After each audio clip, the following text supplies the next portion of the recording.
నూతన మద్యం పాలసీలో పలు కీలక నిర్ణయాలు తీసుకుంది రాష్ట్ర ప్రభుత్వం. తిరుపతిలో పలు చోట్ల మద్యం షాపులకు అనుమతి నిరాకరించింది.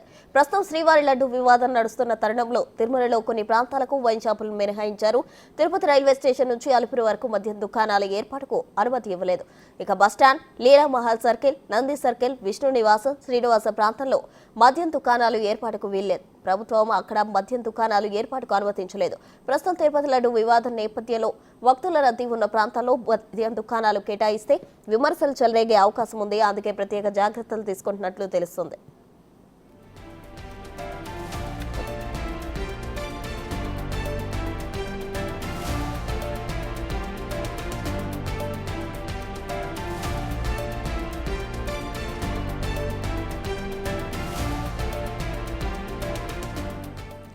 నూతన మద్యం పాలసీలో పలు కీలక నిర్ణయాలు తీసుకుంది రాష్ట్ర ప్రభుత్వం. తిరుపతిలో పలు చోట్ల మద్యం షాపులకు అనుమతి నిరాకరించింది. ప్రస్తుతం శ్రీవారి లడ్డు వివాదం నడుస్తున్న తరుణంలో తిరుమలలో కొన్ని ప్రాంతాలకు వైన్ షాపులు మినహాయించారు. తిరుపతి రైల్వే స్టేషన్ నుంచి అలిపిరి వరకు మద్యం దుకాణాల ఏర్పాటుకు అనుమతి ఇవ్వలేదు. Bus stand, Leela Mahal circle, Nandi circle, Vishnu నివాసం, శ్రీనివాస ప్రాంతాల్లో మద్యం దుకాణాలు ఏర్పాటుకు వీల్లేదు. ప్రభుత్వం అక్కడ మద్యం దుకాణాల ఏర్పాటుకు అనుమతించలేదు. ప్రస్తుతం తిరుపతి లడ్డు వివాదం నేపథ్యంలో భక్తుల రద్దీ ఉన్న ప్రాంతాల్లో మద్యం దుకాణాలు కేటాయిస్తే విమర్శలు చెలరేగే అవకాశం ఉంది. అందుకే ప్రత్యేక జాగ్రత్తలు తీసుకున్నట్లు తెలుస్తోంది.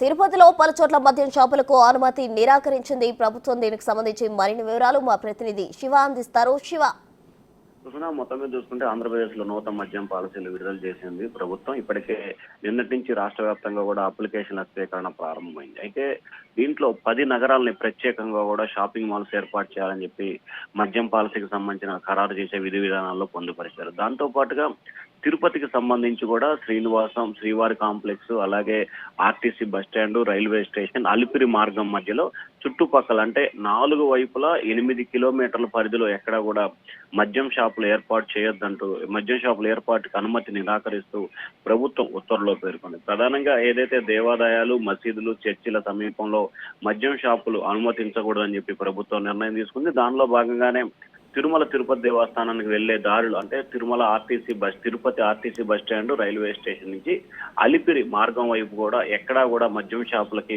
అనుమతి నిరాకరిస్తూ ప్రభుత్వం అయితే ఉత్తర్వులు జారీ చేస్తుంది. దానికి అనుగుణంగా ప్రత్యామ్నాయ ఏర్పాట్లు చేసుకోవాలని చెప్పి కూడా అధికారులు అయితే సూచనలు చేశారు. మరొక వైపు రాష్ట్ర వ్యాప్తంగా దాదాపుగా 3400 మద్యం షాపులకి ప్రభుత్వం నిన్నటి నుంచి కూడా అప్లికేషన్ స్వీకరణ ప్రారంభించింది. ఈ నెల 11, 12, 10, 11, 12 తేదీల్లో కూడా లాటరీ ద్వారా షాపుల ఎంపిక ప్రక్రియ ప్రారంభం కాబోతోంది. 13వ తేదీ నుంచి రాష్ట్ర వ్యాప్తంగా కూడా కొత్త మద్యం పాలసీలు ప్రారంభం కాబోతున్నాయి. ప్రస్తుతం రైట్ శివ, థాంక్యూ.